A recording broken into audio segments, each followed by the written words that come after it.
بہرحال شریعت نے آپ کو یہ چھوٹ دی ہے یہاں پہ کہ قرضوں کے اندر زکوٰۃ تو آپ پر ہو جاتی ہے، زکوٰۃ لازم ہو جاتی ہے، زکوٰۃ آپ نے دینی ہے، لیکن ادائیگی کے لیے آپ کو اتنی سہولت مل جاتی ہے، اتنی اجازت مل جاتی ہے کہ اگر آپ چاہیں تو ادائیگی اس وقت نہ کریں، ادائیگی اس وقت کر دیں جب آپ کو قرضہ وصول ہوتا ہے۔ تو کچھ قرضے تو اس طرح کے ہوتے ہیں، اور کچھ قرضے ایسے ہوتے ہیں جن کو شریعت جو ہے وہ دینے ضعیف، کمزور قرضے قرار دیتی ہے، جن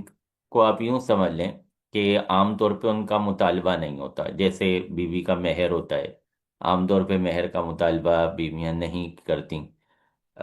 یہ جو ہے عام طور پہ وفات تک چلا جاتا ہے معاملہ، بیوی یا شوہر کی وفات تک، اس وقت تک یہ سلسلہ نہیں ہوتا۔ اسی طرح اور کچھ اس طرح کے معاملات ہوتے ہیں کہ جس میں بہت زیادہ مطالبہ نہیں ہوتا۔ ایک تو یہ ایک اس طرح کے قرضے ہوتے ہیں جس میں سامنے والا دینے کے لیے تیار نہیں ہے، آپ نے کوئی ایگریمنٹ وغیرہ بھی نہیں لکھا ہوا، یا ایگریمنٹ کی بھی ہمارے یہاں جس طرح کی حیثیت ہے وہ ایگریمنٹ کے ساتھ بھی وہ دینے کے لیے تیار نہیں ہوتا کہ بھئی میں تو نہیں دے رہا، میں تو نہیں دوں گا، یا وہ یوں نہیں کہہ رہا، صراحتاً انکار نہیں کر رہا کہ میں نہیں دوں گا یا میں نہیں دے رہا، لیکن دے بھی نہیں رہا، ایک لمبا ٹائم ہو گیا، ایک لمبا ٹائم پیریڈ ہو گیا، دے ہی نہیں رہا، تو اندازہ ہو جاتا ہے کہ اس کا کوئی دینے کا موڈ نہیں لگ رہا ہے، اس کا کوئی دینے کا ارادہ نہیں لگ رہا،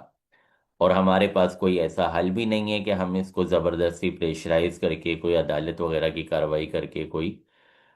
پولیس وغیرہ کی کارروائی کر کے اس سے نکلوا سکیں۔ تو یہ ہو جاتا ہے دینے ضعیف۔